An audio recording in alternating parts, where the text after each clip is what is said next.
There are truths that destroy empires. There are ideas that make kings lose sleep. There are questions that, when answered with brutal honesty, can tear down everything you've believed your entire life. And in the 17th century, one man did exactly that. He didn't use swords. He didn't lead armies. He had no political power or money. But he had something far more dangerous: the courage to think to the end. His name was Baruch Spinoza. And what he discovered about our origin, about God, about nature, about the universe, and about ourselves, was so devastating that they tried to erase him from history. They excommunicated him. They cursed him. They burned his books. They forbade his name from being spoken in the streets. Philosophers who read him in secret were persecuted. Scribes who transcribed his works were imprisoned. Booksellers who dared to sell his manuscripts were ruined. And yet, his ideas survived. Philosophers who read him in secret were persecuted. Copyists who transcribed his works were imprisoned. Booksellers who dared sell his manuscripts were ruined. And yet, his ideas survived. Because truth, no matter how painful, no matter how frightening, cannot be erased forever. Today you're going to discover what Spinoza really said, not the censored version, not the version they told you in school, but the complete version, the forbidden version, the version that changes everything. Get ready, because what you're about to hear may shake the foundations of what you believe about God, about the universe, and about yourself. Let's start at the beginning, with the question that should never have been asked. Where do we come from? Baruch Spinoza was born in 1632 into a family of Portuguese Jewish merchants who had fled the Inquisition. From childhood, he was educated in Hebrew scriptures, the Talmud, rabbinic commentaries, and the entire Jewish intellectual tradition.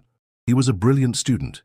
The rabbis saw in him a future community leader, perhaps a great scholar of the law, but something began to deeply trouble him.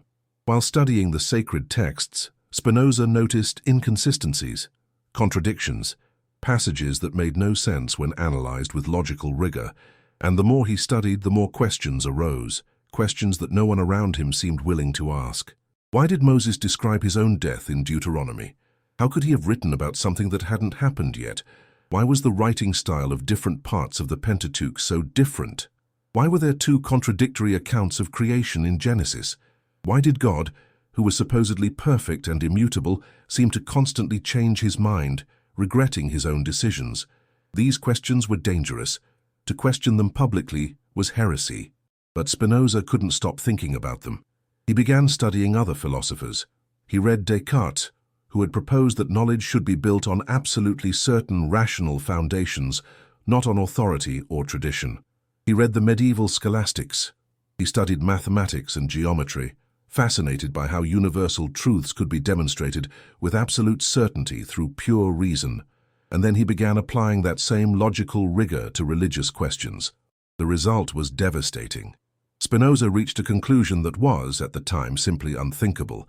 The sacred scriptures were not the word of God. They were human texts, written by men, in specific historical contexts, with specific political and social objectives. They contained wisdom, yes, but also errors, contradictions, and myths. Worse still, the traditional idea of God itself was wrong. The Judeo-Christian conception of God as a personal being who thinks, decides, repents, gets angry, punishes, and rewards, who created the world in 6 days and rests on the 7th, who chooses favorite peoples and intervenes in history through miracles. This conception was, according to Spinoza, philosophically incoherent. But if God wasn't that, then what was he? Spinoza spent years developing his answer. And when he finally formalized it, he did so in the only way he considered adequate for dealing with universal truths. He wrote his ethics in the format of a geometric treatise, with definitions, axioms, propositions, and demonstrations, as if he were proving mathematical theorems. Spinoza's first fundamental proposition was radical. Only one substance exists, a single fundamental reality. Everything that exists is a modification, an expression, an aspect of this single substance. And this single substance is what we call God, or nature, or universe. For Spinoza, these three terms were synonymous. Deus sive natura, God or nature, the same thing. This meant that God was not outside the world, creating it as a craftsman creates an object. God was the world itself. The entire universe, with all its laws, all its processes, all its infinite complexity, was God manifesting himself. There was no separation between creator and creation. There was no transcendent God observing the world from outside. There was only one single reality, infinite, eternal, that expressed itself in infinite different modes and forms. Each thing that exists, each stone, each tree, each animal, each human being, each thought, each emotion, is an expression of this single substance, a finite mode of something infinite, a wave in the ocean of reality. And this reality doesn't act by will or choice. It acts by absolute necessity. Everything that happens necessarily, following the eternal and immutable laws of God's nature. There is no contingency. There is no chance. There are no miracles. There is no free will in the traditional sense. Everything is determined. Everything follows in a mathematical, geometric, necessary way from God's infinite nature. When Spinoza presented these ideas, even in veiled form, the reaction was immediate and violent.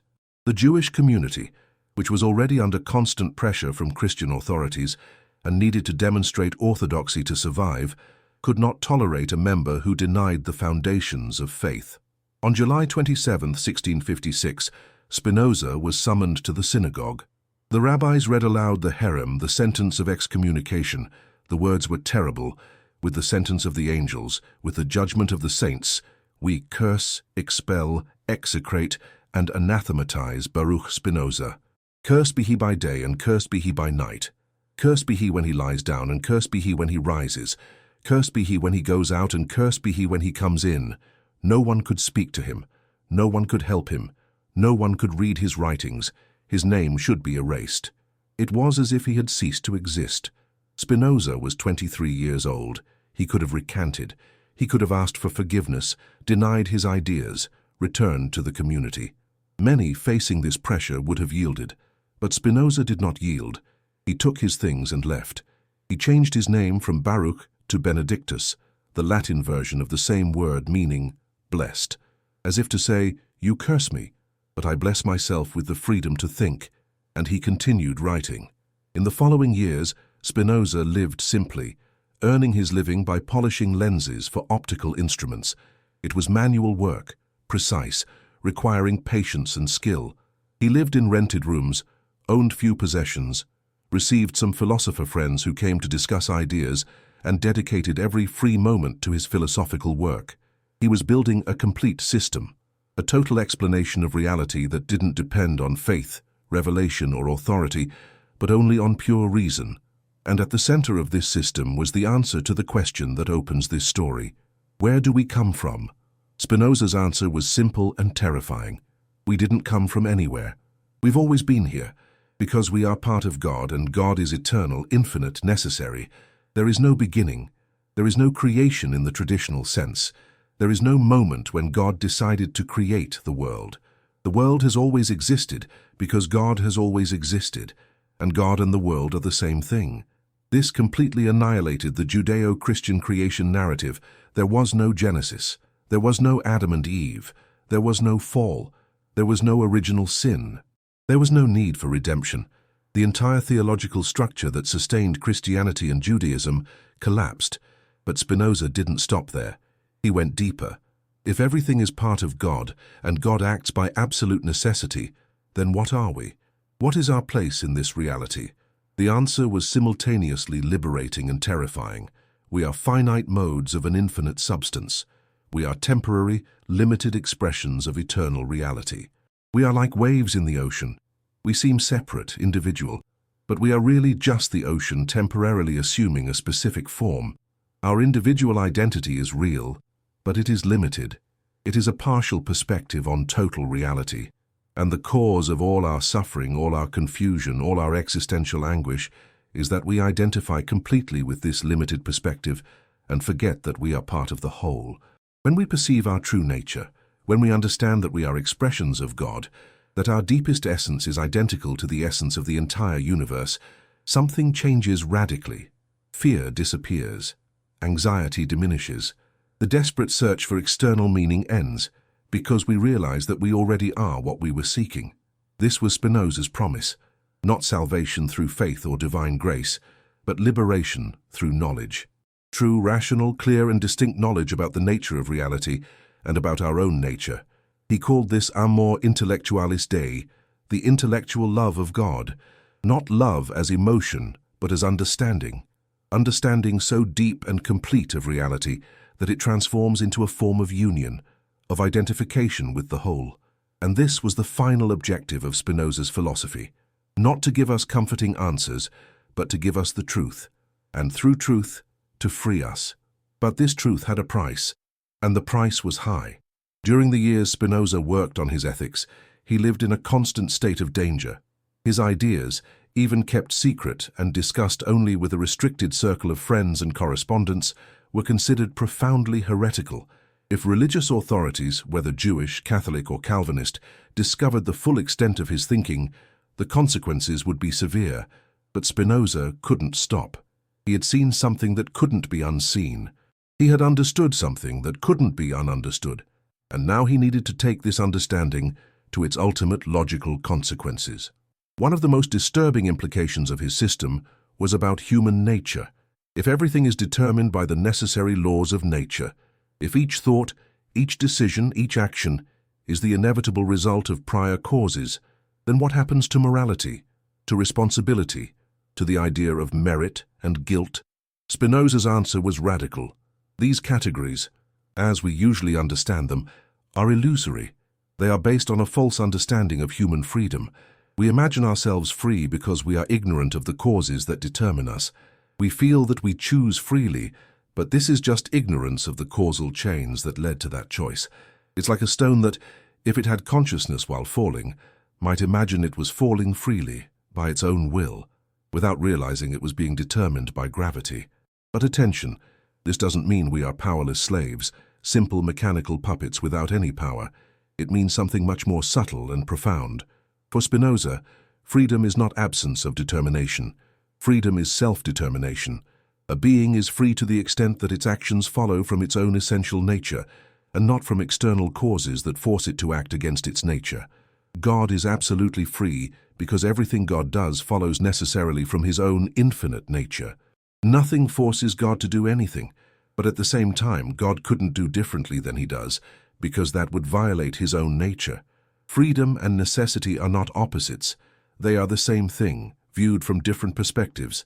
And the human being can approach freedom more and more to the extent that he acts according to his own rational nature, and not according to blind passions, irrational impulses, or external forces he doesn't understand. The more we understand the causes that determine us, the freer we become, because understanding is power. Knowledge of causes allows us to reorganize our life according to reason instead of being thrown from one side to another by forces we don't understand. This is Spinoza's great inversion. We are not free because we can arbitrarily choose between alternatives. We are free to the extent that our actions express our deepest rational nature, and this completely changes ethics. For traditional morality, based on divine reward and punishment, goodness means obeying God's commandments. Evil means disobeying them, and this obedience is rewarded with heaven, while disobedience is punished with hell. Spinoza completely rejected this structure. For him, there is no heaven or hell as places. There is no reward or punishment after death. There is no personal God who judges our actions and distributes prizes and punishments. Goodness is not obeying external commandments.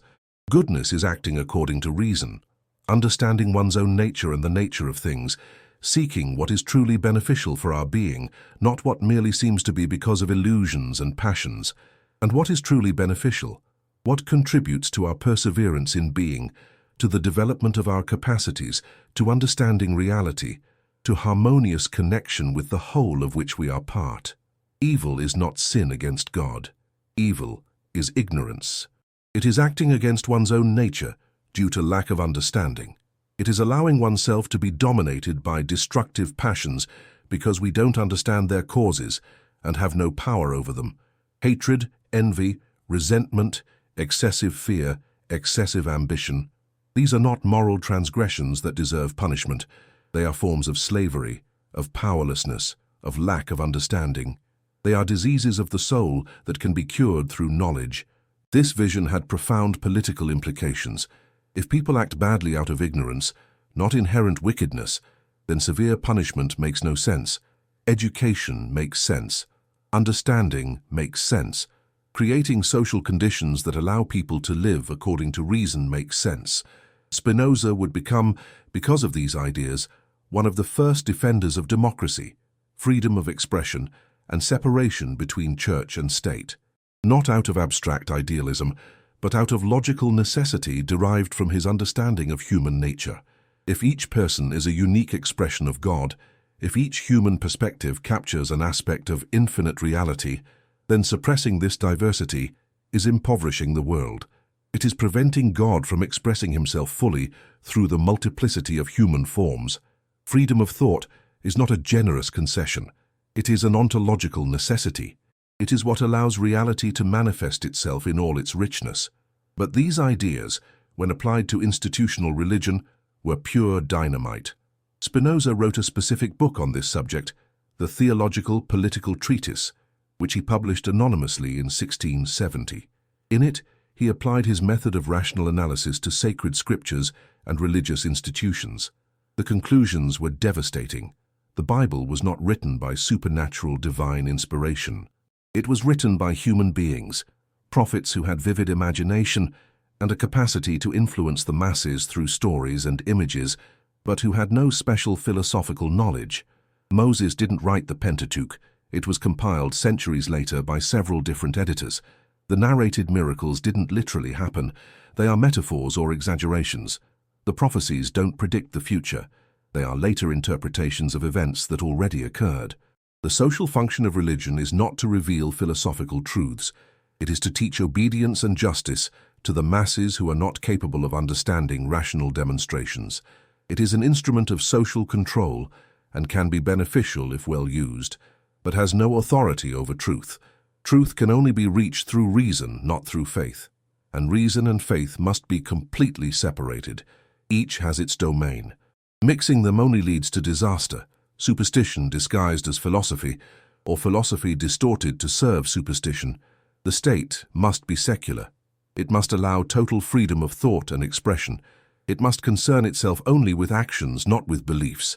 And it must be based on a rational social contract, not on divine authority or divine right of kings.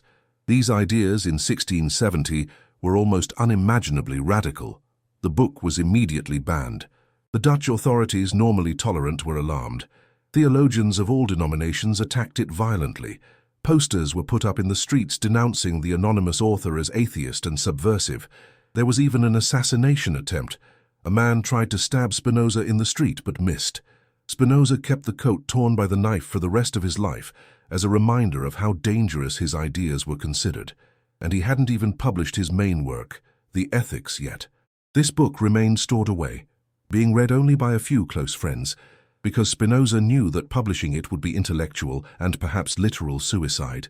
But he continued working on it, refining, improving, demonstrating with geometric precision each stage of his system, because he believed that truth, once clearly demonstrated, would eventually prevail.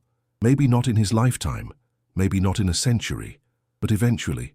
Reason has its own power, slower than the sword, more subtle than dogma, but in the end stronger. And now, in this moment as you follow this story, you may be wondering, was Spinoza right? Is there really no free will? Are God and nature the same thing? Is everything that happens necessary? These are not easy questions, and they don't have comforting answers. But Spinoza taught us something fundamental.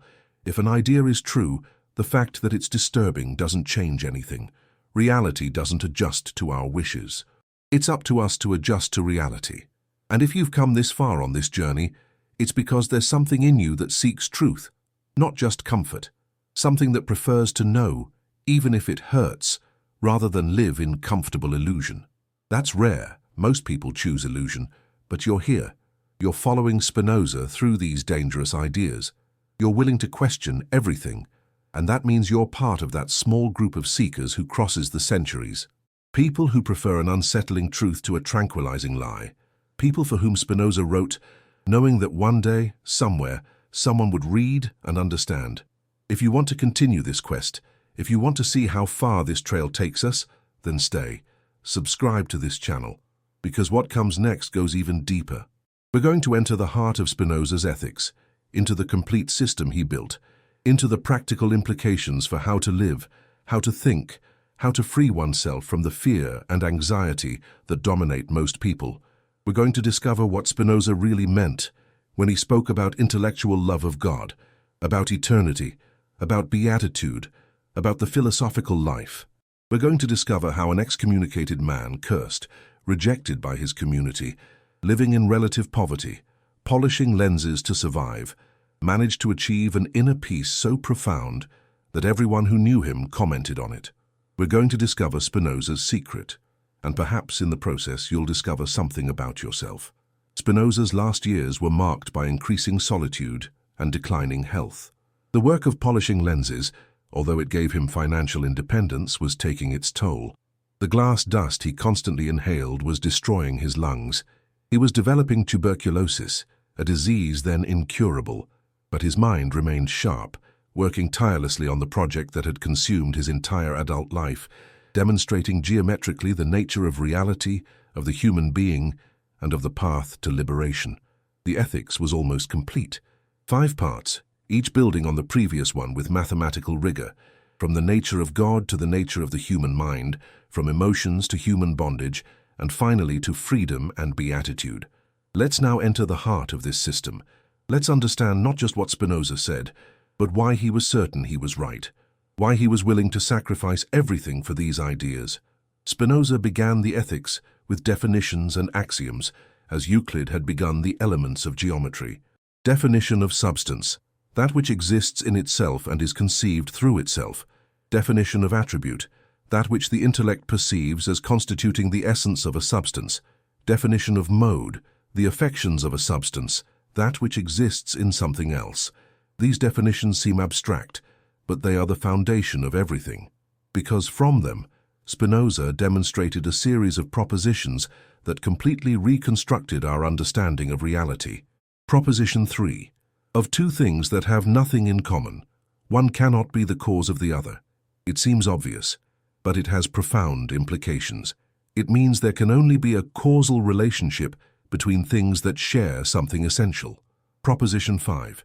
In the nature of things, there cannot exist two or more substances of the same nature or attribute. If two substances existed with the same attributes, they would be indistinguishable. Therefore, they would be the same substance. Proposition 11. God, that is, a substance constituted by infinite attributes, each of which expresses an eternal and infinite essence, necessarily exists. This is Spinoza's ontological demonstration. God is not something whose existence needs to be proved through external causes. God exists by his own nature, because it is part of his essence to exist necessarily. Proposition 14. Besides God, no substance can exist or be conceived. If there can only be one substance of each nature, and God possesses infinite attributes, then God is the only substance. Everything else is modes of this single substance. Proposition 15. Everything that exists, exists in God, and without God, nothing can exist or be conceived. This is the central proposition. Everything is in God. There is nothing outside God, no independent reality, no separate world, no creature that exists by itself. From here, Spinoza extracted the consequences. If everything exists in God and is a modification of God, then the distinction between creator and creature disappears. There is no transcendent God creating a world from nothing. There is only God expressing himself, manifesting himself, modifying himself in infinite forms. Each stone, each river, each mountain, each animal, each human being is God assuming a specific form. Not metaphorically, literally. Everything is divine substance modified in different ways. This doesn't mean that a stone is conscious or divine in the traditional sense. It means that the fundamental reality of the stone is the same fundamental reality of everything, the infinite substance that Spinoza calls God or nature, and this substance expresses itself through infinite attributes. Spinoza said that God possesses infinite attributes, but we, finite human beings, can only know two: extension and thought, matter and mind, body and soul. But attention, extension and thought are not two different substances.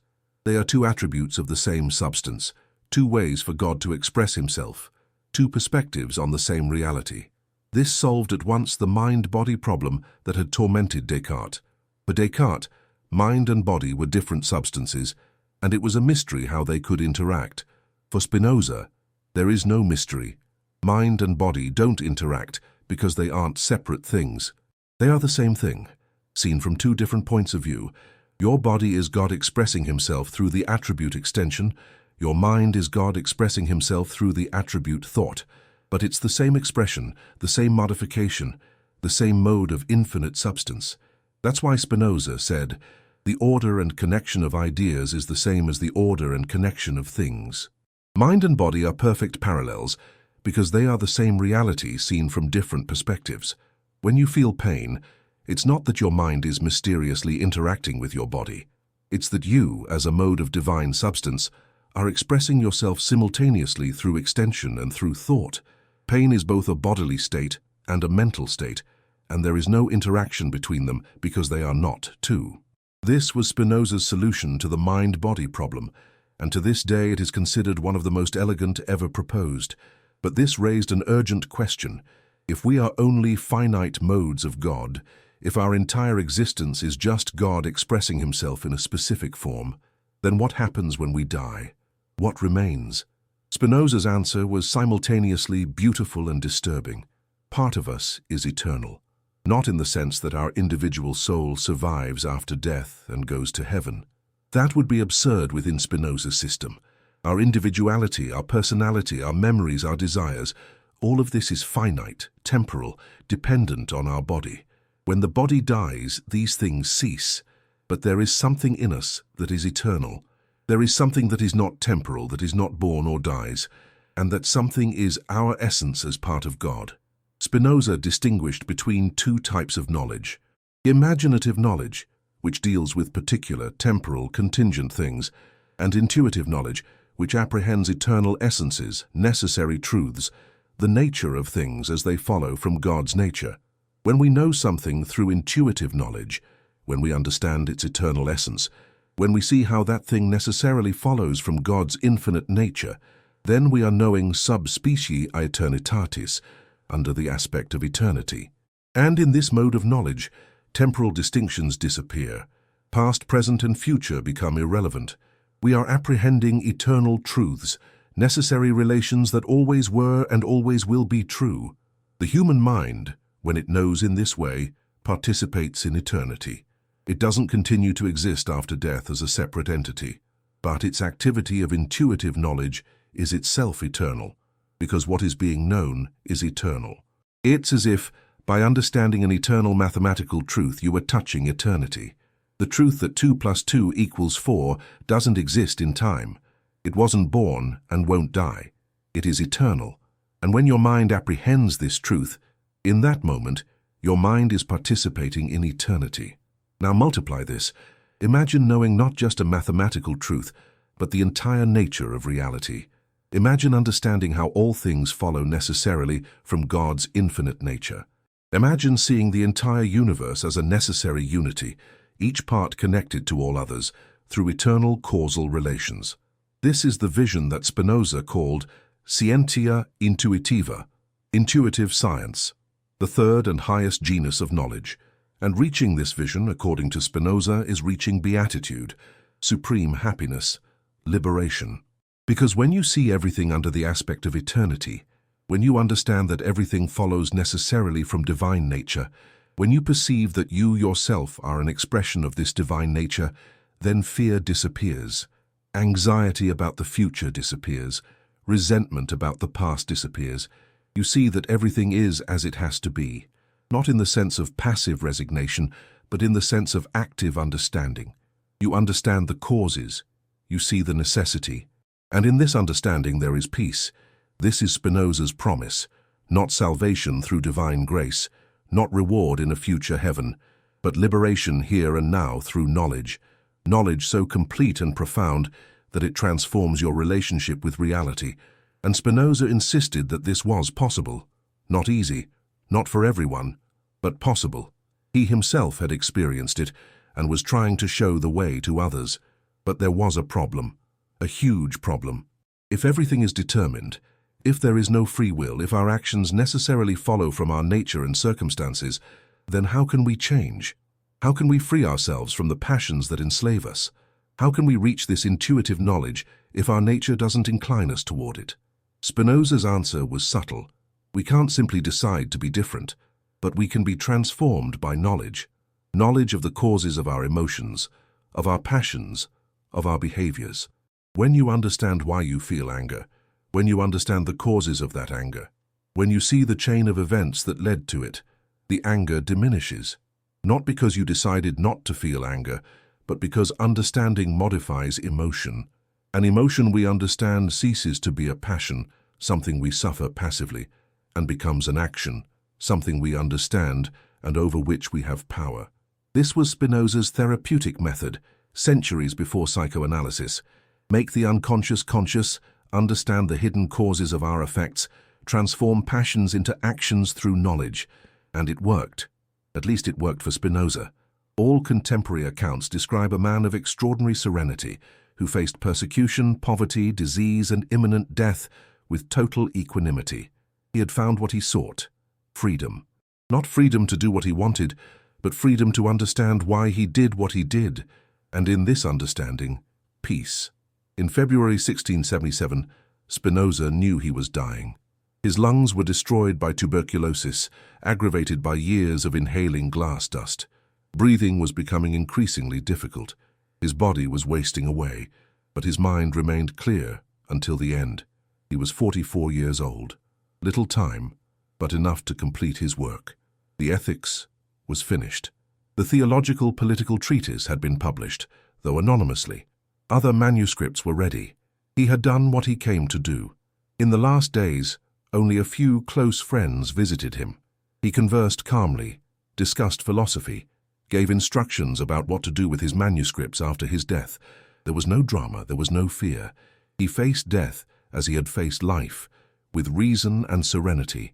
On the 21st of February, he died. The doctor who was present reported that he passed away peacefully, as if he were merely falling asleep. There was no public funeral. There were no official tributes. He was buried in a common grave, without a tombstone, without marking, as if society wanted to ensure that even his physical remains were forgotten, but the Ethics survived.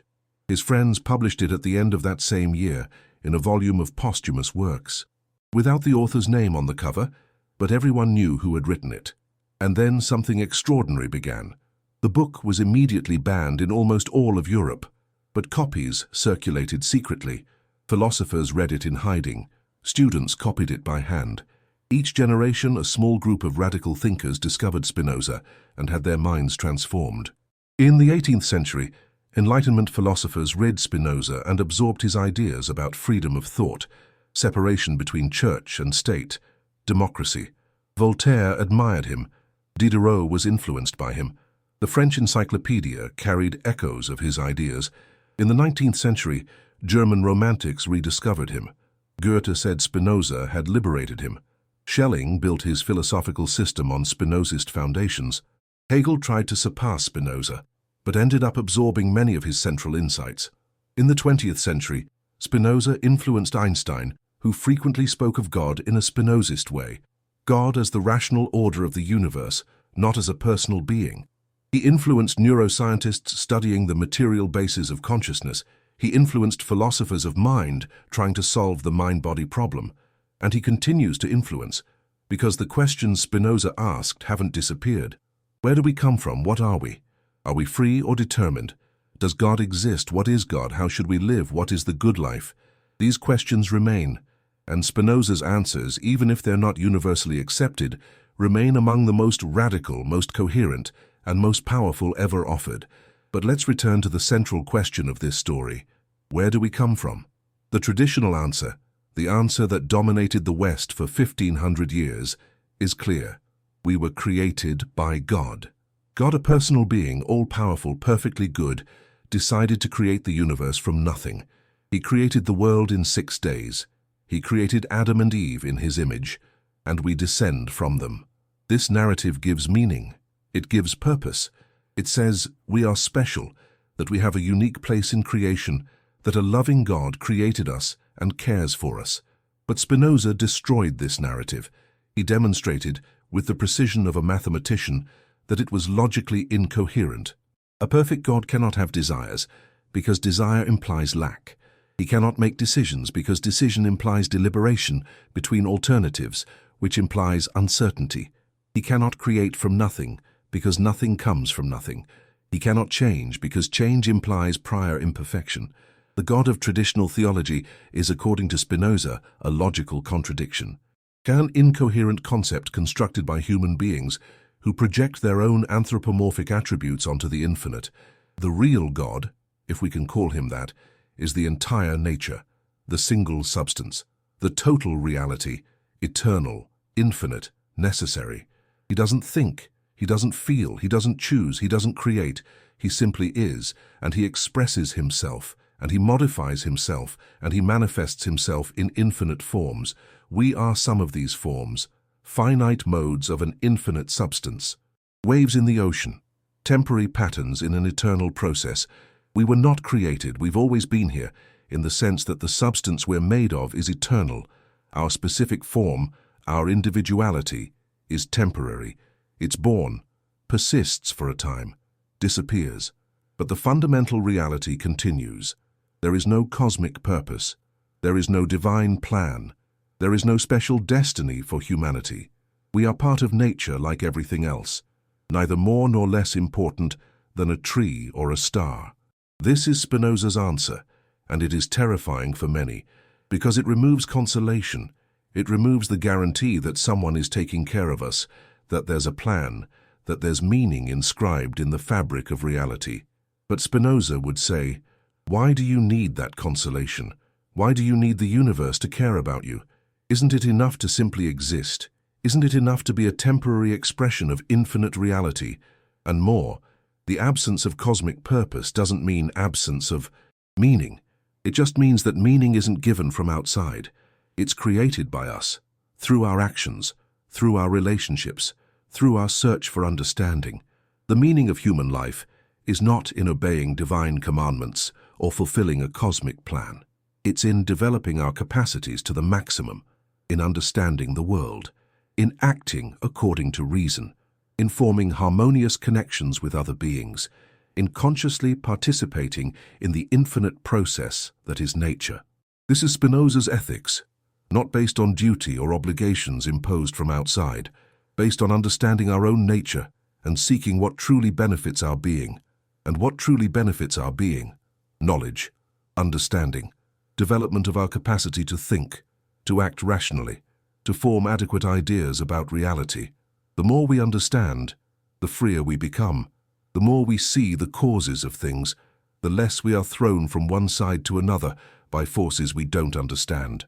The more we know sub specie aeternitatis, under the aspect of eternity, the more we participate in eternity.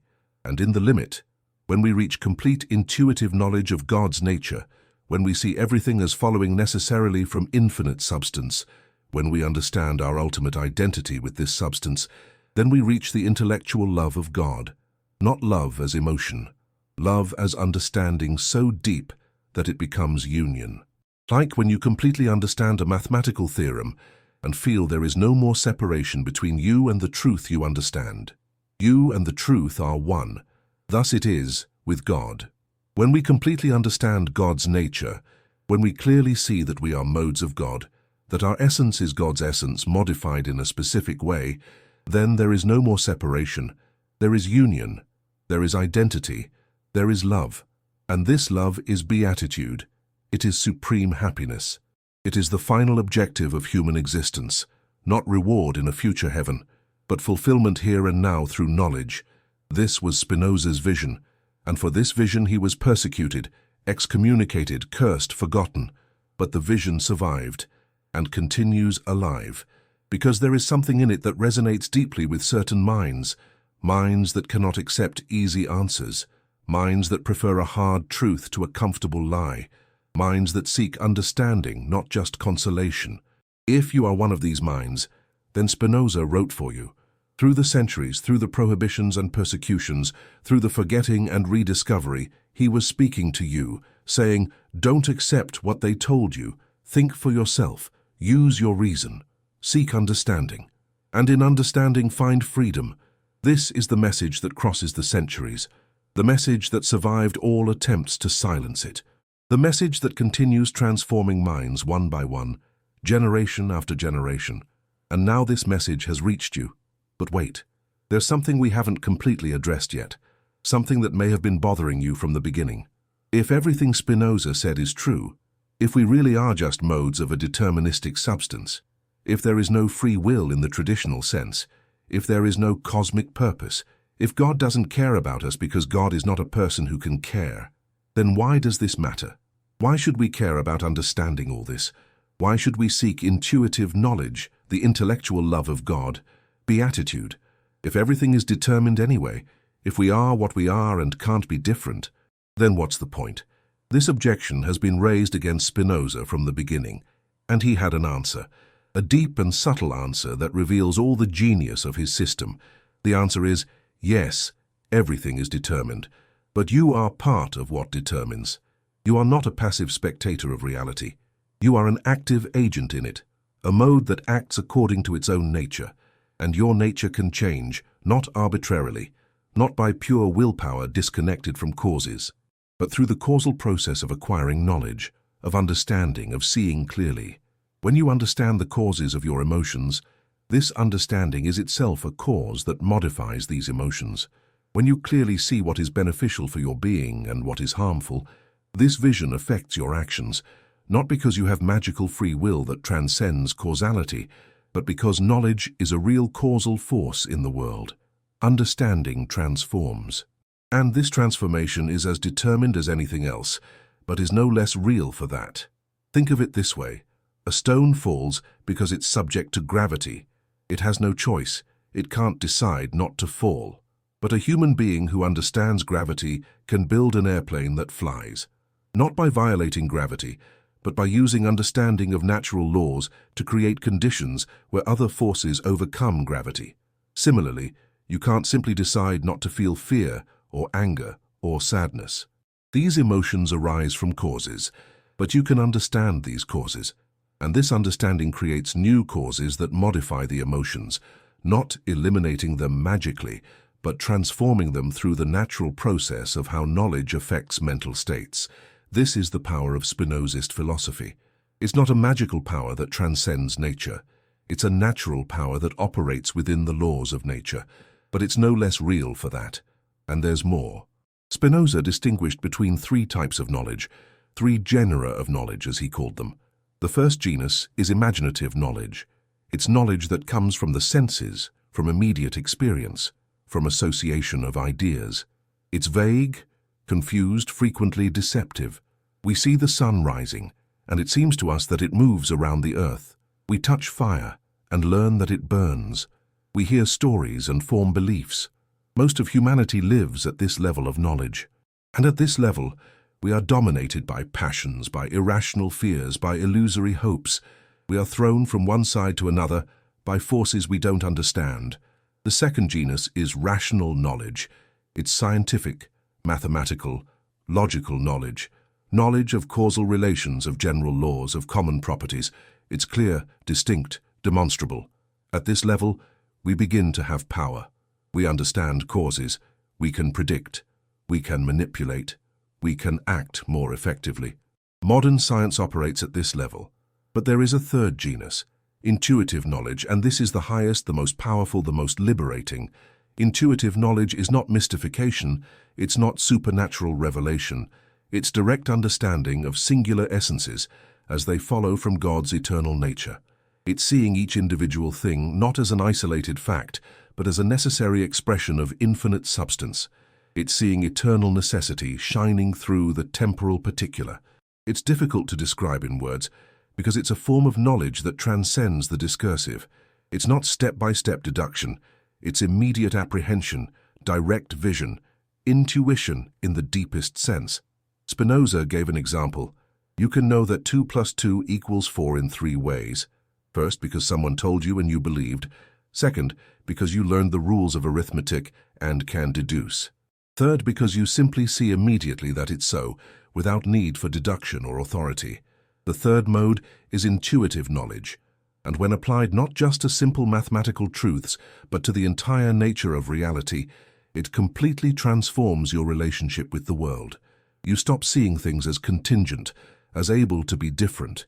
You see each thing as necessary, as being exactly what it has to be, as following inevitably from God's infinite nature. And in this vision there is a deep peace, not passive resignation, but active acceptance born of complete understanding. Spinoza experienced this, and he spent his life trying to show the way to others, knowing that few would be able to follow to the end, knowing that most people would remain in the first genus of knowledge, dominated by passions, living in confusion and fear, knowing that some would reach the second genus, rational understanding, and have more ordered and effective lives. And knowing that very few would reach the third genus, intuitive vision, beatitude, but even if they were few, it was worth it, because for those few, the transformation would be total, and they, in turn, could inspire others. And so, generation after generation, the light of knowledge would spread, slowly against all forces of superstition and ignorance, but inevitably, because truth has its own power, slower than the sword, more subtle than dogma, but in the end, stronger. And here we are, more than 300 years later, discussing the ideas of a man who died poor, excommunicated, forgotten, but whose ideas refused to die. That continued infecting minds, that continued transforming lives, that continued offering an alternative path, a path that doesn't promise easy salvation, that doesn't offer cheap consolation, that doesn't guarantee reward in a future heaven, but that offers something perhaps more valuable: truth, understanding, liberation through knowledge, peace born not from illusion but from clear vision. This is Spinoza's legacy, and it's available to whoever has the courage to seek it. But let's return once more to the question, where do we come from?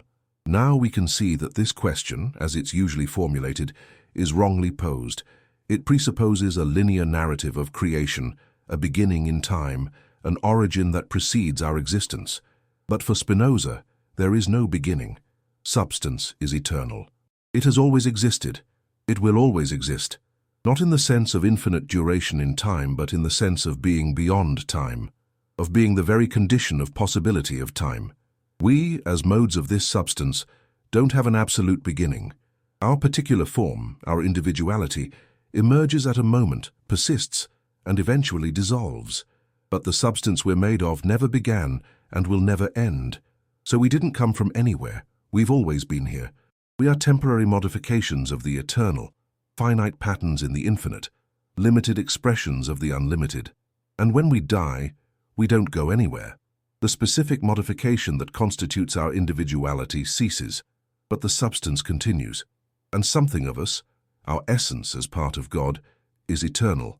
We don't continue as individual persons. There is no survival of personality. There is no heaven where we'll meet our loved ones. These are comforting fantasies, but fantasies nonetheless. What survives is only that which in us was eternal, our participation in infinite substance. And this is not something that begins at birth and ends at death. It's something that always was and always will be. When we understand this, really understand not just intellectually but with our entire being, then fear of death disappears, because we realize that we were never born and will never die in the ultimate sense. We always were and always will be, because we are modes of the eternal. This is the greatest consolation Spinoza can offer in the face of death. Not the promise of life after death, but the understanding that death is not what it seems to be. It's just a transformation of form. Substance continues, and you in your deepest essence are that substance. Is it enough? For some, yes. For others, no. Spinoza knew that many would find his philosophy cold, impersonal, desolate. They would prefer the fantasy of heaven to the truth of impersonal eternity, and he didn't judge them for it. But for those who seek truth above all, for those who prefer to know even if knowledge is hard, for those who have the courage to face reality without the crutches of easy consolation, Spinoza offers something precious. He offers truth, or at least his best approximation of it, demonstrated with the rigor of a mathematician. tested against all objections, defended to the death. And he offers a path, a difficult, narrow path that few can walk to the end, but a real path, a path that leads to something real, not to post-death fantasies, but to transformation in this life, to liberation in this world, to beatitude here and now. This is Spinoza's gift to humanity, and it's available. It always has been. It always will be, for whoever has eyes to see and courage to seek. There's an aspect of Spinoza's philosophy we haven't completely explored yet, but which is crucial for understanding not just his metaphysics, but its practical implications for human life. It's his theory of emotions and human passions. Spinoza dedicated most of the Ethics, parts 3 and 4, to a systematic and rigorous analysis of human psychology. He mapped emotions with the precision of an anatomist dissecting a body, and what he discovered was simultaneously disturbing and liberating. He started with a simple definition. Emotion is any affect of the body that increases or decreases its power to act, together with the ideas of these affects. In other words, emotions are changes in our power, in our capacity to do things, accompanied by consciousness of these changes. There are 3 primary emotions from which all others derive: desire, joy, and sadness. Desire is our very essence, insofar as it is determined to do something. Joy is the transition from a lesser perfection to a greater perfection, from less power to more power. Sadness is the opposite transition, from more to less. All other emotions are combinations or variations of these 3. Love is joy, accompanied by the idea of an external cause.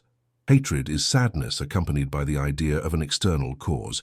Hope is inconstant joy, arising from the idea of something future and uncertain. Fear is inconstant sadness, arising in the same way, and so on. Spinoza systematically catalogued dozens of emotions, showing how each derives from the 3 basic ones and different configurations of external causes and ideas. But what was truly radical was this: emotions are not judgments we can simply decide to change. They are not cognitive errors that disappear when corrected. They are real forces, efficient causes that move us. They are part of the deterministic mechanics of the universe, as much as gravity or magnetism. When you feel fear, it's not because you judged erroneously that something is dangerous. You feel fear because your current bodily constitution, interacting with an external cause, produced a decrease in your power to act, and you are conscious of this decrease. Fear is real. It's a force that operates in you. Similarly, when you feel love, it's not just a decision or a judgment.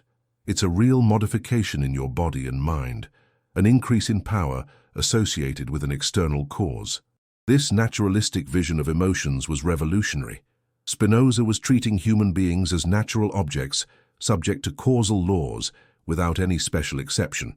We are not an empire within an empire, as he wrote. We are part of nature and follow the same laws as everything else. But then the question arises, if emotions are deterministic causal forces, how can we have any control over them? How can we free ourselves from destructive passions? Spinoza's answer was ingenious: through knowledge, but not abstract knowledge, specific knowledge of the causes of our emotions. Here's the mechanism. An emotion is a passion, something we suffer passively, only as long as we don't understand its cause. The moment we form a clear and distinct idea of the cause of an emotion, that emotion ceases to be a passion and becomes an action. It ceases to be something that happens to us and becomes something we do, something we understand, and over which we have power.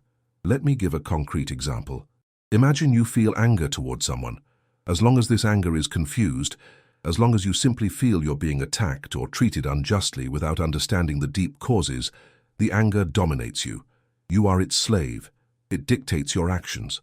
But now imagine you examine this anger carefully. You analyze what caused it. Perhaps you realize the person who aroused your anger was acting according to their own nature, determined by causes they themselves don't understand. Perhaps you realize your own reaction was disproportionate because it was influenced by past experiences you unconsciously associated with the present situation. The more you understand the causes, the more the anger changes. It doesn't necessarily disappear completely, but it loses its blind force. You cease to be its slave. You can rationally decide how to respond to the situation. This is Spinozist therapy. Make the unconscious conscious, understand the hidden causes of our effects, transform passions into actions through knowledge, and it works not by magic, not by transcendental willpower, but by ordinary causal mechanics, because a clear idea is itself a cause, and a stronger cause than a confused idea. Knowledge has real causal power. But Spinoza went further. He argued that certain emotions are intrinsically rational and beneficial, while others are intrinsically irrational and destructive. Emotions that increase our power to act, that strengthen our capacity to understand and act rationally, are good. Emotions that decrease that power are bad. Joy is fundamentally good because it increases our power. Sadness is fundamentally bad because it decreases it. And all derived emotions share this quality from their roots. Love, when based on adequate understanding, is beneficial. It strengthens harmonious connections with others. It increases our power through cooperation. Hatred is always destructive. It always decreases power, separates, creates conflict. Hope and fear, interestingly, are both problematic for Spinoza, because both arise from uncertainty, from lack of understanding. The truly wise person has neither hope nor fear, because they understand causes and accept what is necessary. This doesn't mean the wise person is passive or fatalistic. It means they act with clear understanding, not moved by illusory hopes or irrational fears, but by clear perception of what is beneficial and what is harmful. The supreme virtue for Spinoza is to act according to reason. And to act according to reason means to seek that which is truly beneficial for our being, not what merely seems to be because of confused passions. And what is truly beneficial? Knowledge, understanding, development of our capacity to think clearly and act effectively, harmonious connections with other human beings, conscious participation in the natural order of the universe. All this increases our power, our capacity to persevere in our being, our power to act, and therefore all this is genuinely beneficial. On the other hand, blind passions that dominate us, ignorance that confuses us, destructive conflicts with others, alienation from nature, all this decreases our power and is genuinely harmful. Spinoza's ethics, then, is not based on external commandments or categorical duty. It's based on understanding our own nature and rational pursuit of that which strengthens our being. Some critics accused Spinoza of egoism. After all, he was saying we should seek our own benefit, our own advantage. But Spinoza would respond, yes, we should seek our own benefit, but you don't understand what that means. It doesn't mean seeking immediate pleasure or accumulation of power over others. It means seeking that which truly strengthens our deepest being. And when you understand your true nature, when you see that you're part of an interconnected whole, when you realize that your well-being is linked to the well-being of others, then acting for your own benefit naturally includes acting for the benefit of others. The truly rational person doesn't harm others, not because some commandment prohibits it, but because they understand that harming others is harming the whole of which they are part, and therefore harming themselves. Cooperation, not competition. Harmony, not conflict. These are not moral choices imposed from outside, but natural consequences of true understanding of our interconnected nature. Spinoza demonstrated this geometrically. People who live under the guidance of reason necessarily agree in nature. They cannot be genuinely in conflict, because reason shows all of them the same path, the path that maximizes the power and well-being of all. Conflicts arise only from ignorance, from blind passions, from misunderstanding of our true nature. The more rational we become, the more harmoniously we live together. This was Spinoza's political vision, and it was as radical as his metaphysics. He argued that the best state is one that allows the maximum number of people to live according to reason. And this requires freedom. Freedom of thought, because without it, reason cannot develop. Freedom of expression, because through debate and criticism, truth emerges. Religious freedom, because no one can be forced to believe, and trying to force only creates hypocrisy and resentment. The state should not legislate about opinions, only about actions. It should not try to control people's minds, only ensure they don't harm each other. It should create conditions where reason can flourish, not impose an official doctrine. These ideas in the 17th century were dangerously progressive. Most European states were based on religious authority, rigorous censorship, systematic intolerance. Questions of faith were matters of state. Heresy was treason. Spinoza proposed the opposite, a secular, tolerant, democratic state, not out of abstract utopianism, but out of logical necessity derived from his understanding of human nature. If human beings are modes of God expressing infinite nature in finite and diverse forms, then suppressing this diversity is impoverishing the world. It's preventing God from expressing himself fully through the multiplicity of human forms. If reason is the path to liberation, then anything that impedes the development of reason is destructive, and censorship, dogmatism, imposition of orthodoxies, all this impedes reason. Therefore, freedom is not just an abstract human right. It's an ontological necessity.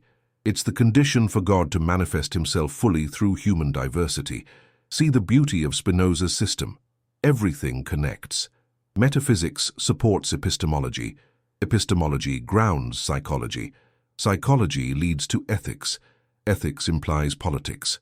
And everything follows with geometric necessity from a few fundamental principles. There are no separate compartments. There are no contradictions. There are no ad hoc compromises. It's a unified, coherent, elegant system. It may be wrong, but if it is, it's difficult to see where. Spinoza built his philosophy with such care, demonstrated each step with such rigor, that attacking any point means facing the entire interconnected structure. And this is one of the reasons why his philosophy is so powerful. You can't easily accept parts and reject others. Either you embrace the entire system, or you reject the foundations. There is no comfortable middle ground. And this brings us back to the persistent question, is all this true? Spinoza certainly thought so. He believed he was demonstrating necessary truths about the nature of reality with the same certainty that a mathematician demonstrates geometric theorems. But even if we don't accept all his conclusions, there's something profoundly valuable in his method, in his insistence on thinking to the end, in not accepting contradictions or convenient mysteries, in applying reason implacably, without special exceptions for comforting notions. This is Spinoza's true legacy.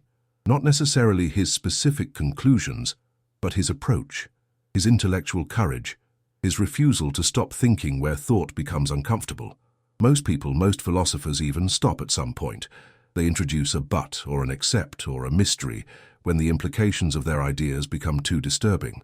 Spinoza never stopped. He followed reasoning wherever it led, even when it led to excommunication, ostracism, poverty, threat of death. And there's a lesson in this for all of us. Not that we should necessarily accept all of Spinoza's conclusions, but that we should have the courage to truly think, to truly question, to truly follow reason wherever it takes us. How many of our beliefs are really examined? How many are just accepted because they were taught in childhood, or because they're socially convenient, or because they offer emotional consolation? Spinoza challenges us to examine everything, not to accept anything just by authority or tradition, to use reason as the only criterion of truth. And that's frightening, because it can lead to conclusions we don't want to accept. It can destroy beliefs we love. It can remove consolations we cling to. But Spinoza would say, do you prefer an unsettling truth or a tranquilizing lie? Do you prefer to know or to believe? Do you prefer to be free through knowledge or remain enslaved to comforting illusions? For most people, the honest answer is the second option, and Spinoza didn't blame them for it. He knew few have the stomach for unfiltered truth, but for those few who prefer to know, who have the courage to face reality without protections, Spinoza offers a guide, a map through the dangerous territory of ultimate truth.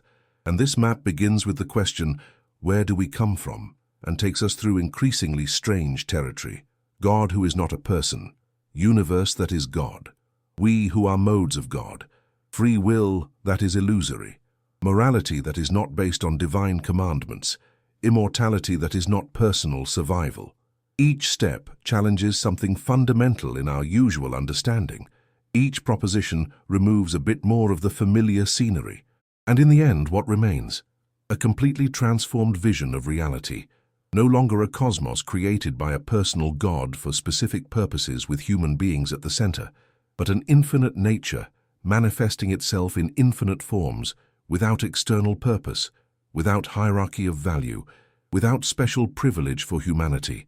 And within this vision, a possibility, liberation through knowledge, not salvation through grace, not redemption through sacrifice, but liberation through understanding.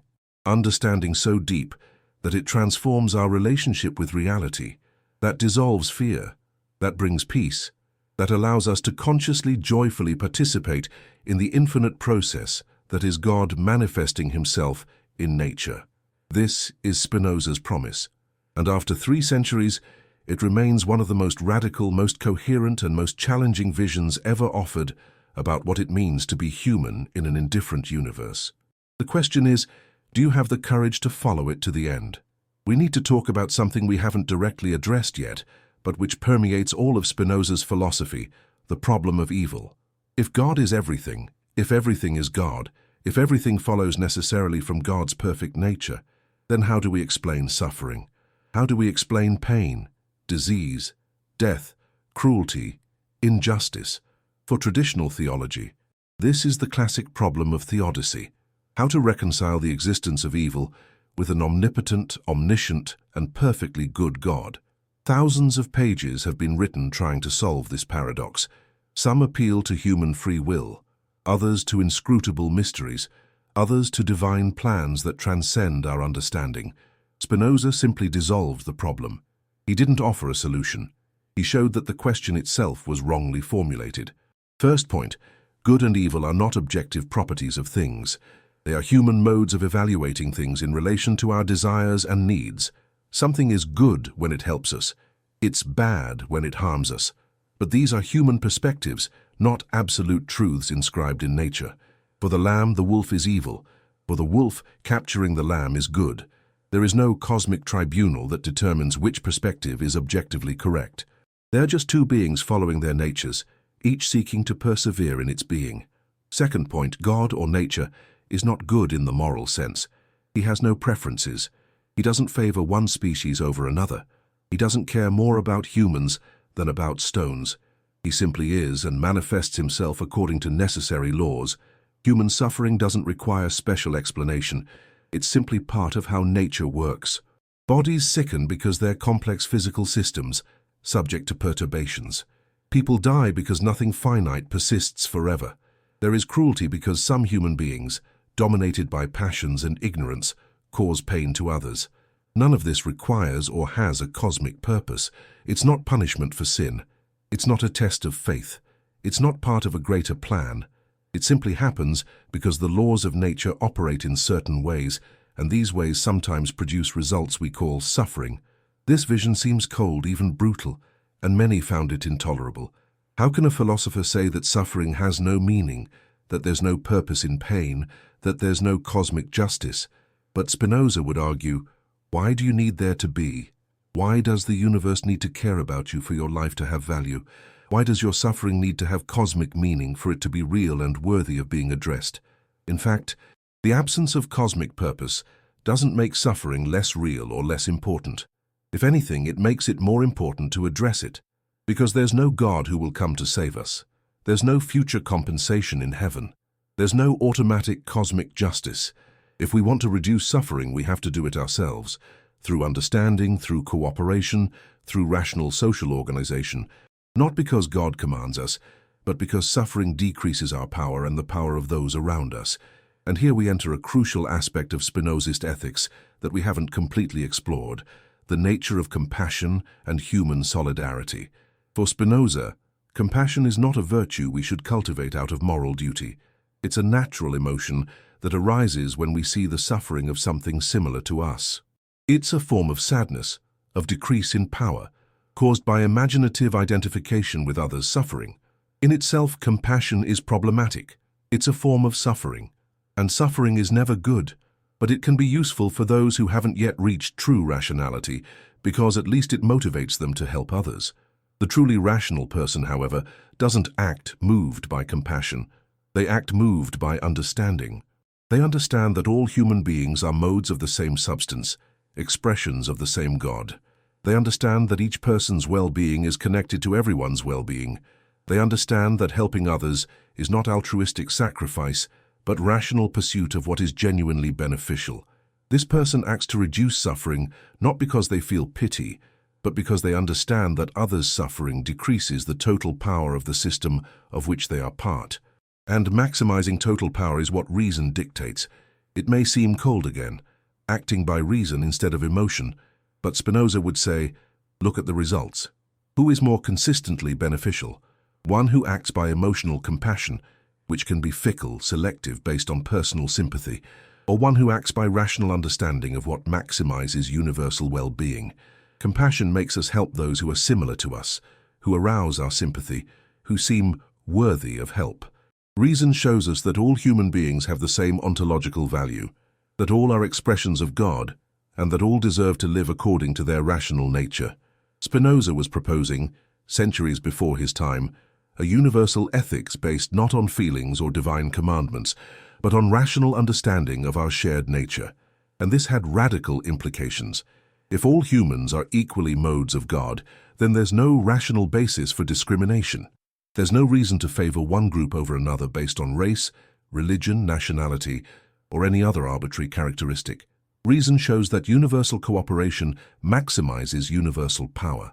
Therefore, the rational person seeks a world where everyone can develop their capacities to the maximum, not out of sentimental benevolence, but out of logical necessity. This vision made him, for his time, extraordinarily progressive. He argued against slavery, against the oppression of women, against religious persecution, against aggressive war, not because some divine commandment prohibited these things, but because reason showed they were destructive to universal human well-being. But there was a limit to his progressivism. Spinoza, as a man of his time, still maintained certain prejudices. About women, for example, although he argued against their legal oppression, he still believed they were naturally inferior in rational power. About non-European peoples, although he rejected theories of racial inferiority, he still maintained Eurocentric views. This reminds us that even the greatest thinkers are limited by their historical context. Spinoza went incredibly beyond his time in many aspects, but didn't completely transcend the limitations of his era. And this raises an important question. If even Spinoza, with all his logical rigor and commitment to reason, was limited by the prejudices of his era, what limitations of ours will remain invisible to us, but will be obvious to future generations? The lesson is not to discard Spinoza because of his limitations. It's to recognize that the project of using reason to overcome prejudice and ignorance is a continuous process, never complete.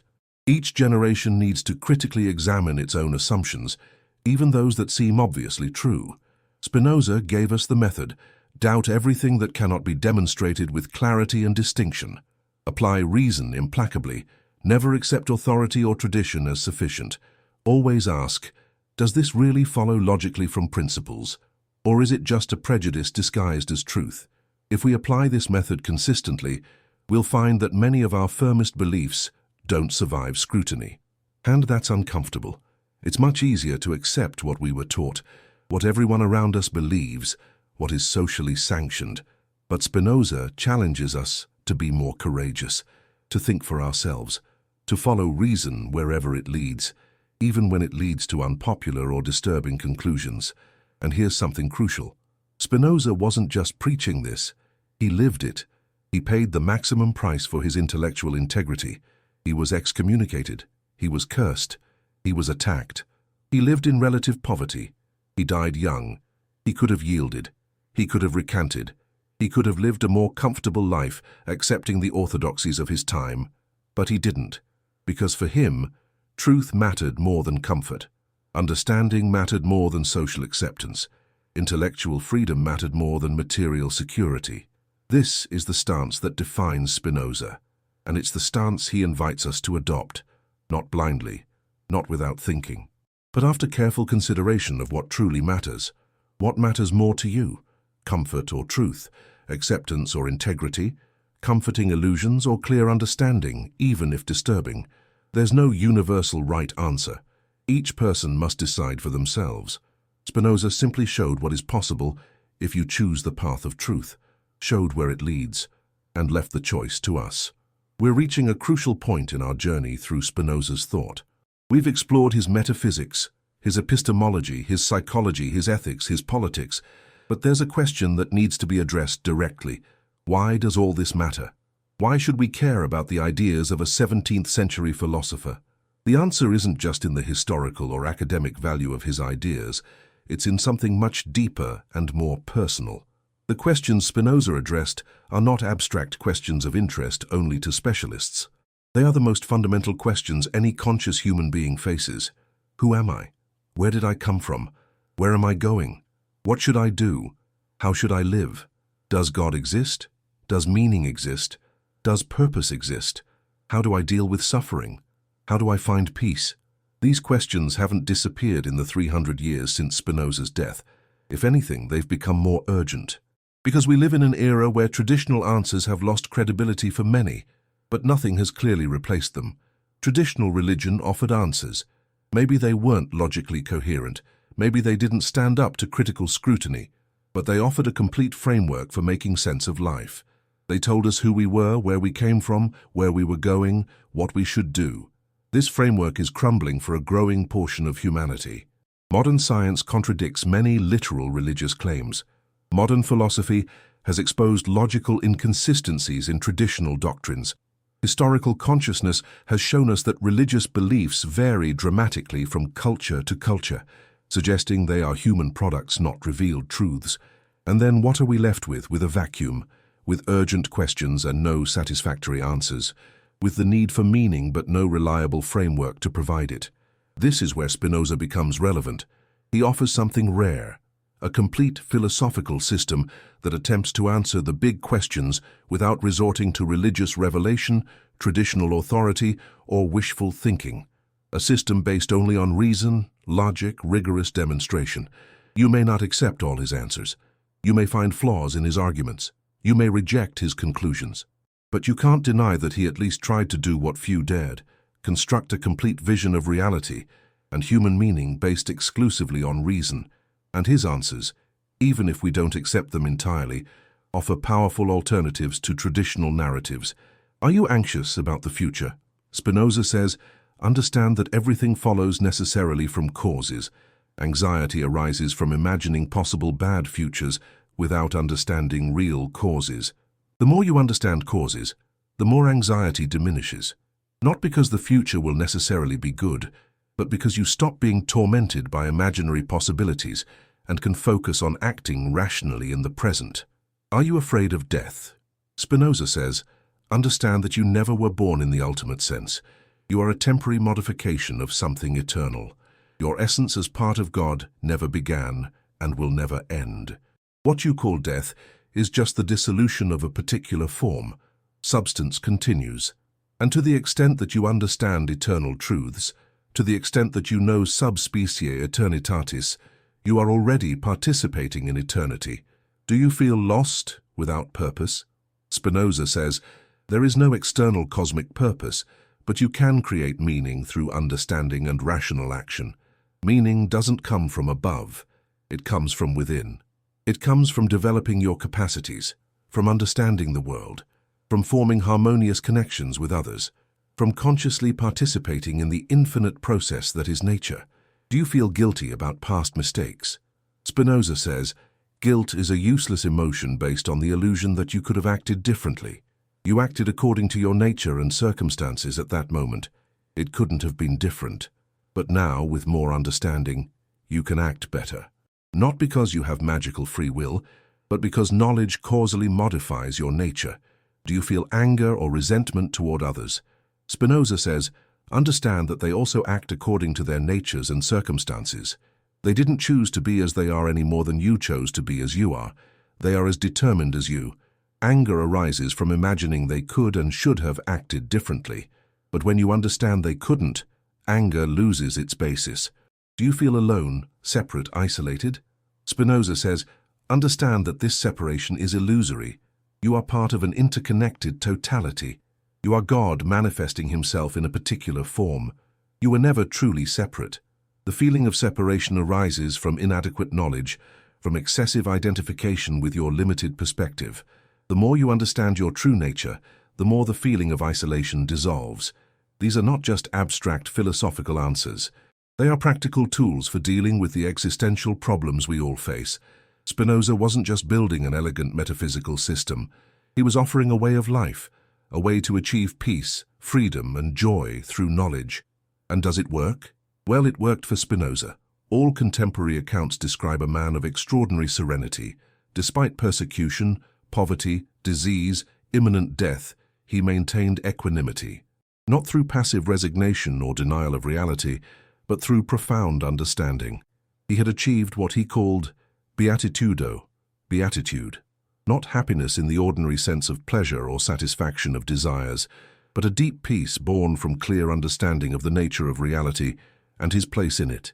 And he insisted this was available to others, not easily, not for everyone, but as a real possibility for those willing to do the work of deep understanding. The path Spinoza traced had clear stages. First, recognize that imaginative knowledge, based on immediate sensory perception and association of ideas, is inadequate. It's confused, partial, frequently deceptive. It can't free us because it doesn't give us true understanding of causes. Second, develop rational knowledge. Learn science, mathematics, logic. Understand causal relations, general laws, common properties. This knowledge already offers significant power. It already reduces many forms of suffering based on ignorance. Third, and most difficult, reach intuitive knowledge. Not in the sense of vague intuition or mystical feeling, but in the sense of direct apprehension of how singular things follow from God's eternal nature. See each particular thing not as an isolated fact, but as a necessary expression of the infinite. See eternity shining through the temporal. This third level is what Spinoza called amor intellectualis Dei, the intellectual love of God. It is simultaneously the highest knowledge and the highest emotion. Knowledge so complete that it transforms into love. Not love as passion or sentimental feeling, but love as cognitive union, as complete identification with the known object. When you know something completely, when you see its eternal essence, when you understand how it necessarily follows from God's nature, then there is no more separation between knower and known. There is union, and this union is love. And when the object of this knowledge is the entire nature of God, that is, the universe as a necessary totality, then love becomes total. You are no longer looking at reality from outside. You are consciously participating in it. You recognize yourself as part of it. You love because you understand, and you understand because you love. Spinoza described this as the greatest joy possible for a human being, not because it produces sensory pleasure, but because it is the maximum fulfillment of human nature. It is the human mind doing what it is capable of doing at its highest level, knowing eternal truths, and in this knowledge, liberation. Liberation from fear, from anxiety, from unfounded hopes and fears, from destructive passions, from illusions about the nature of reality, not through forced suppression of these emotions, but through their natural transformation by knowledge. Does this sound mystical? Perhaps. But Spinoza would insist it's not mysticism in the sense of supernatural experience or divine revelation. It's simply the natural functioning of the human mind when it reaches complete understanding. It's naturalistic psychology taken to its ultimate consequences. And here's something fascinating. Spinoza's vision resonates strangely with certain Eastern contemplative traditions. Buddhism speaks of overcoming the illusion of the separate self through deep understanding of the interdependence of all things. Advaita Vedanta speaks of recognizing that Atman, the individual self, is identical to Brahman, ultimate reality. Taoism speaks of living in harmony with the Tao, the natural process of the universe. Spinoza arrived at surprisingly similar conclusions through a completely different path, not through meditation or contemplative practices, but through rigorously rational philosophy, through geometric demonstration, through pure logic. This suggests that perhaps there's something true in these intuitions. If such different traditions, using such different methods, converge on similar visions, perhaps they're capturing something real about the nature of reality and human experience. Or perhaps they're all just different forms of illusion, different ways of projecting our psychological desires onto the universe. Spinoza, of course, would argue that his vision is not illusion because it's logically demonstrated, but critics would question these demonstrations. They would question his premises. They would question whether logic alone can really establish truths about the ultimate nature of reality. And these are legitimate questions. There is no philosophical consensus on whether Spinoza was right. There are admirers and critics.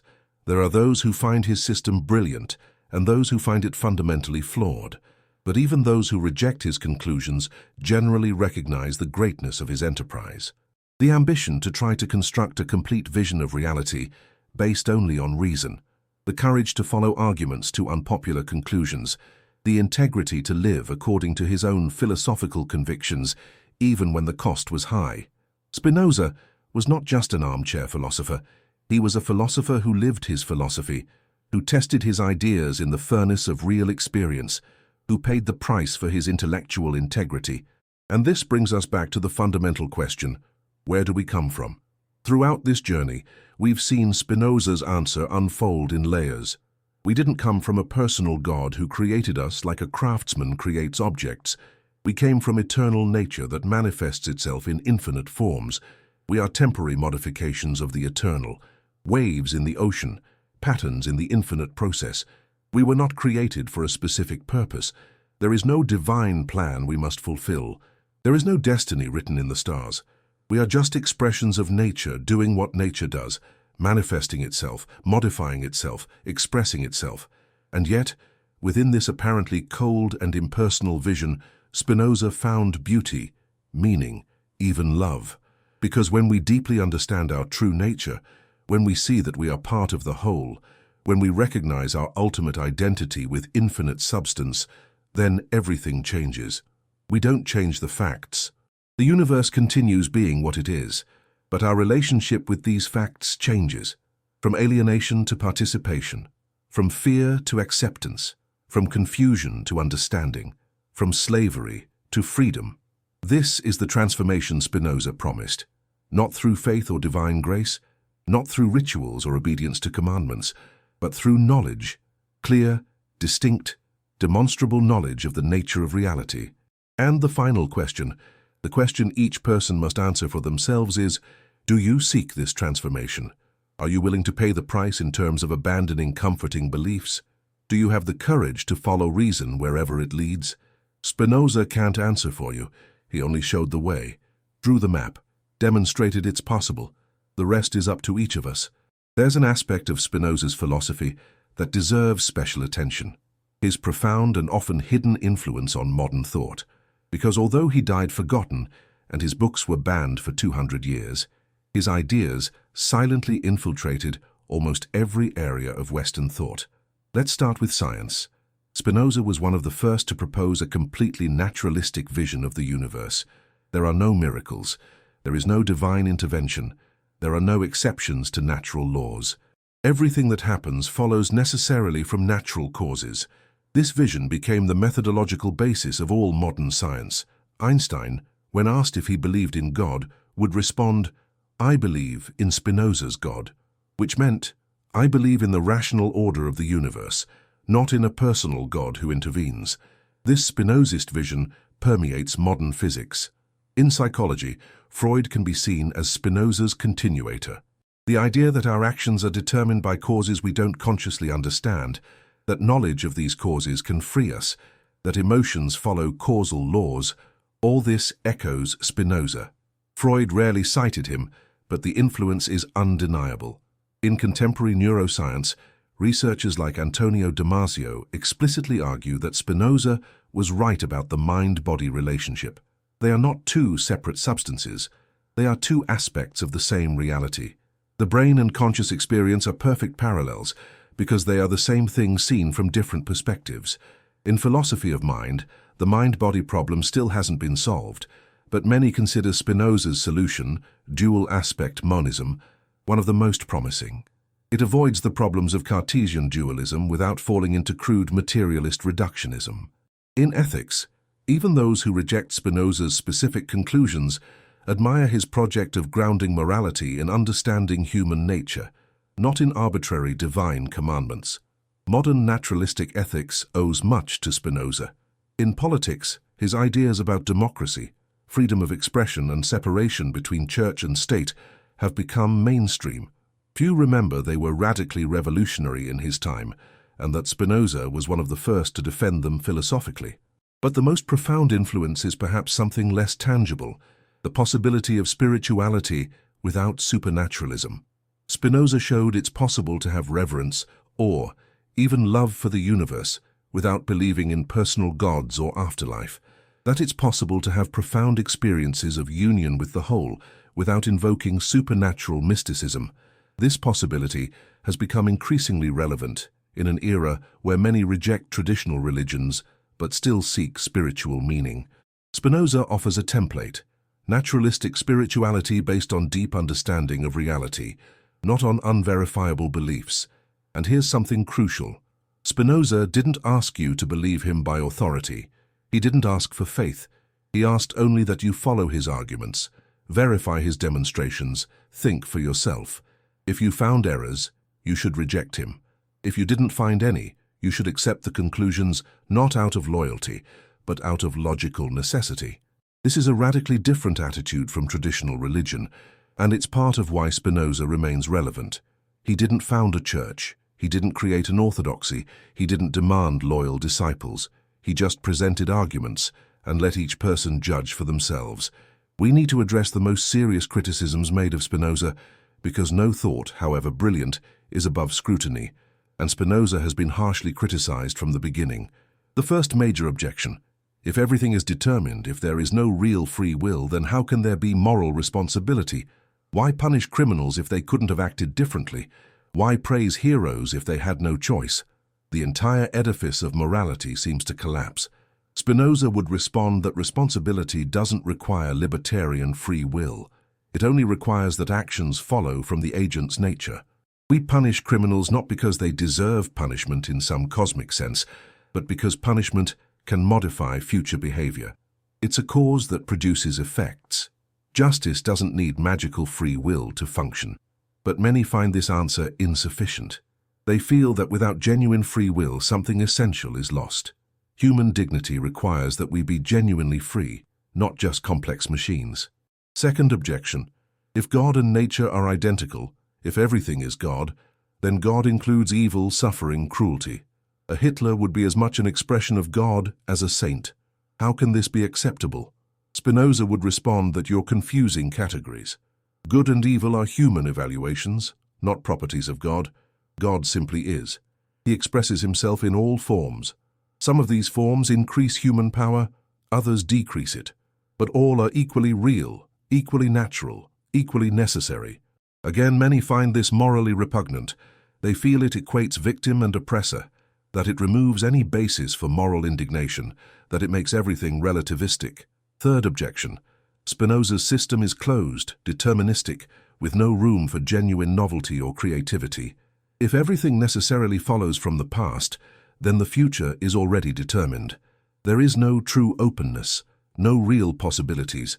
The universe is just a giant clock, unwinding mechanically. Some modern critics argue that quantum physics refuted Spinoza's determinism. There is fundamental randomness in the universe. The future is not determined. Therefore, Spinoza's central premise is wrong. Spinoza could respond that quantum randomness doesn't restore free will. If my actions are random, I'm no freer than if they were determined. Freedom requires that actions follow from my nature, not that they be random or determined. Fourth objection: Spinoza's geometric demonstrations aren't really demonstrations. His axioms aren't self-evident. His definitions are controversial. The entire edifice seems rigorous, but actually rests on questionable premises. This is perhaps the most devastating criticism, because if the demonstrations aren't valid, then the entire system collapses. And indeed, few contemporary philosophers accept that Spinoza proved his conclusions with geometric certainty. But even if they're not proofs in the strict sense, perhaps they're powerful arguments that show a coherent possibility. Perhaps Spinoza didn't prove his vision is true, but showed it's possible, that it's coherent, that it's a viable alternative to traditional orthodoxies. Let's now turn to something practical and urgent: how Spinoza's ideas can be concretely applied in contemporary life. Because philosophy that remains only abstract doesn't fulfill its promise of transformation. Let's start with anxiety, the disease of the modern era. Millions suffer from chronic anxiety, panic attacks, constant worry about the future. Spinoza offers a radically different approach from conventional psychotherapy. Modern therapy often focuses on positive thinking or narrative change. Spinoza would say, don't try to suppress or reinterpret your emotions. Understand their causes.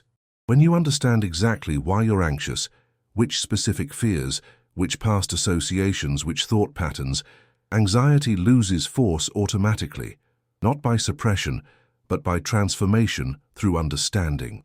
About depression, Spinoza would see it as prolonged decrease in potency. The depressed person feels they can do nothing, that nothing matters, that they're powerless.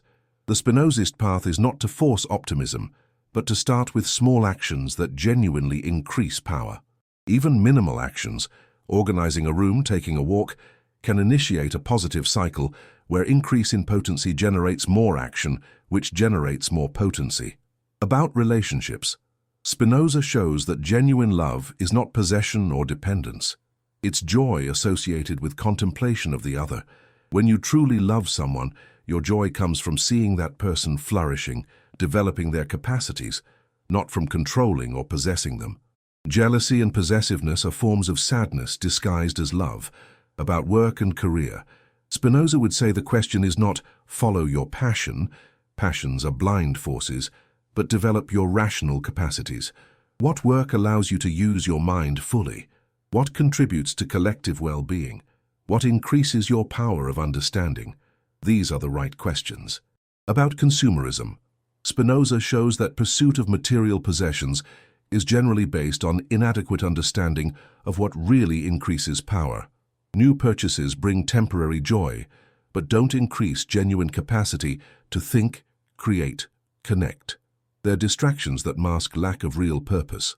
About social media and comparison culture, Spinoza would explain that envy arises from inadequate imagination. You imagine others have what you don't have, and this decreases your power. But this imagination is generally false, and even when true, comparison is useless. The question is not to have more than others, but to develop your own capacities. About climate change and ecological crisis, Spinoza's vision that we are part of nature, not masters over it, is profoundly relevant. There is no separation between human and natural. Destroying nature is destroying ourselves. Reason clearly shows that cooperation with natural processes, not domination, is the only sustainable path. About political polarization, Spinoza would show that political tribalism arises from inadequate imaginative knowledge. When you truly understand the causes that lead people to different positions, when you see they are as determined as you, demonization becomes impossible. It doesn't mean agreeing with everything, but it means engaging rationally instead of emotionally. We're getting close to the end of this journey, but there's a final question that needs to be addressed. What does Spinoza offer that is unique? Why choose his philosophy among so many others? The answer lies in a rare combination of characteristics. First, absolute logical rigor. Spinoza doesn't make vague claims or appeal to convenient mysteries. Each proposition is demonstrated step by step. You may disagree, but you can't accuse him of confused thinking. Second, brutal honesty. Spinoza doesn't offer easy consolations. He doesn't promise afterlife, doesn't guarantee cosmic justice, doesn't assure that everything happens for a reason. He tells the truth as he sees it, even when it's harsh. Third, rational optimism. Despite his apparently cold vision, Spinoza was profoundly optimistic about human potential. He believed knowledge can genuinely free us, that we can reach beatitude, that reason has real power to transform lives. Fourth, practical applicability. It's not just abstract metaphysics. It's a way of life. It offers concrete tools for dealing with emotions, relationships, ethical decisions, political engagement. Fifth, spiritual depth without supernaturalism. Spinoza offers experiences of transcendence, of connection with the whole, of cosmic love, all without violating intellectual integrity, without asking you to believe what you can't verify.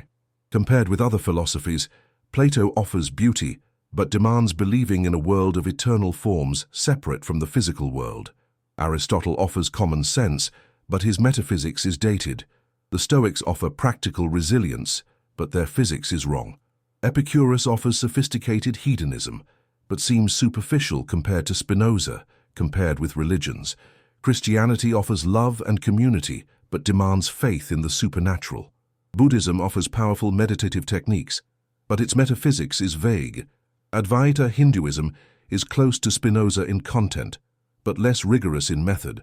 Spinoza occupies a unique space: rigorous philosophy that offers spiritual depth, naturalism that is not reductionist, determinism that doesn't deny meaning, monism that is not nihilistic, and perhaps most important, Spinoza treated the search for truth as sacred, not in the traditional religious sense, but in the sense that there is nothing more important.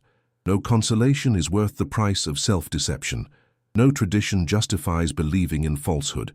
No authority substitutes for thinking for oneself. This absolute devotion to truth, whatever the cost, is Spinoza's true legacy. And it's what makes him eternal. Because as long as there are human beings seeking genuine understanding, Spinoza will be relevant. He doesn't offer easy answers. He doesn't promise the path will be comfortable, but he promises the path leads somewhere real, to genuine liberation through genuine knowledge. We're almost done, but before we conclude, we need to acknowledge something important. Spinoza wasn't right about everything. He wasn't infallible. Some of his scientific positions were wrong, some of his metaphysical assumptions are questionable, some of his ethical conclusions are controversial, but this doesn't diminish his greatness. Because the importance of a philosopher is not in having all the right answers. It's in asking the right questions, in developing powerful methods, in opening new possibilities of thought. Spinoza did this magnificently. He showed it's possible to construct a complete vision of reality without appealing to revelation or authority. He showed that reason alone can lead to profound places. He showed that naturalism doesn't need to be cold or meaningless, and he lived according to his convictions. This is rare among philosophers. Many preach one thing and live another. Spinoza was coherent to the end. His life was his philosophy incarnated. When he died at 44, he left little in material terms.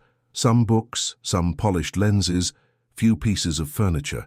But he left something infinitely more valuable, a system of thought that continues challenging, inspiring, and transforming minds 300 years later. How many of us will leave a legacy that lasts 3 centuries? How many of us will have ideas that will still be discussed, debated, applied by generations we can't even imagine? Spinoza achieved a form of immortality, not the personal immortality that religions promise, but the immortality of ideas. His words continue alive, his thought continues active, his influence continues spreading, and this, ironically, validates his own philosophy.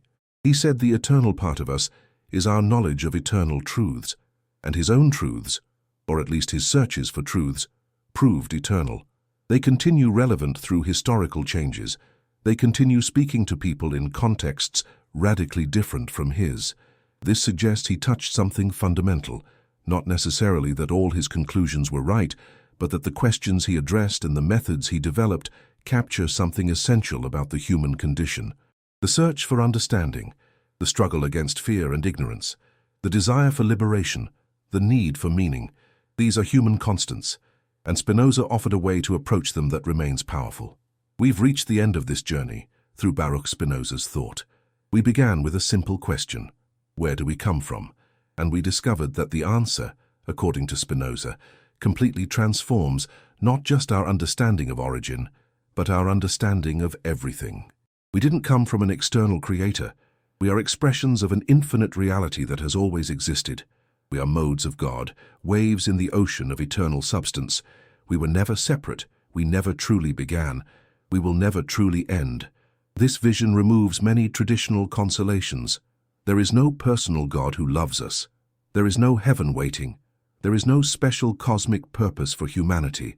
There is no free will in the traditional sense. There is no guaranteed divine justice. But it offers something in return: truth, or at least an honest search for truth. And with truth comes liberation, not through faith or grace, but through knowledge. Knowledge of causes, knowledge of our own nature, knowledge of the nature of the universe. This knowledge transforms, not magically but causally, because knowledge is itself a force in the world. It modifies emotions, it alters behaviors, it changes perspectives, it frees. Spinoza lived this liberation, and he left a map for others who wish to seek it. The map is difficult to follow. It requires intellectual rigor. It requires brutal honesty. It requires courage to abandon comforting beliefs. It requires perseverance when the path gets difficult. But for those who can travel it, it promises something extraordinary. Peace born not from illusion, but from clear understanding. Joy born not from satisfaction of superficial desires, but from fulfillment of deep capacities. Love born not from dependence or possessiveness, but from cognitive union with the whole. This is what Spinoza called beatitude, and he insisted it was possible, here, now, in this life, through hard work of understanding. Do you believe him? Do you accept his vision? These are questions each person must answer for themselves. Spinoza doesn't ask for faith. He asks only that you think, that you examine the arguments, that you test the ideas against your own experience. If you find value, use it. If you find error, discard it. But don't discard without examining, because few minds in human history have thought so deeply, so rigorously, so honestly about the fundamental questions of existence. And now, 300 years after his death, his ideas have reached you. Through centuries of prohibition and persecution, through generations of forgetting and rediscovery, through countless barriers and obstacles, but they arrived. Because truth, as Spinoza believed, has its own power. Slower than the sword, more subtle than dogma, but in the end stronger. The question is, what will you do with them? Where do we come from? Now you know Spinoza's answer. We came from eternity. We are eternity assuming temporary form. And to eternity we will return, not as surviving individuals, but as what we always were, parts of the infinite whole. And while we're here, in this particular form, we have a unique opportunity, the opportunity to know, to understand, to consciously participate in the infinite process, to intellectually love the God that we are. This is Spinoza's final message, not of despair, but of hope, not of nihilism, but of deep meaning, not of slavery, but of liberation. The path is traced, the map is drawn, the invitation is made. It's up to you to decide whether you'll follow it. Baruch Spinoza died in 1677, but his ideas live. And they will continue living as long as there are minds seeking truth, hearts seeking liberation, spirits seeking understanding. This was the story they didn't want you to know, the explanation that changes everything about our origin, our nature, our destiny. Now you know, and knowing, you will never be the same again.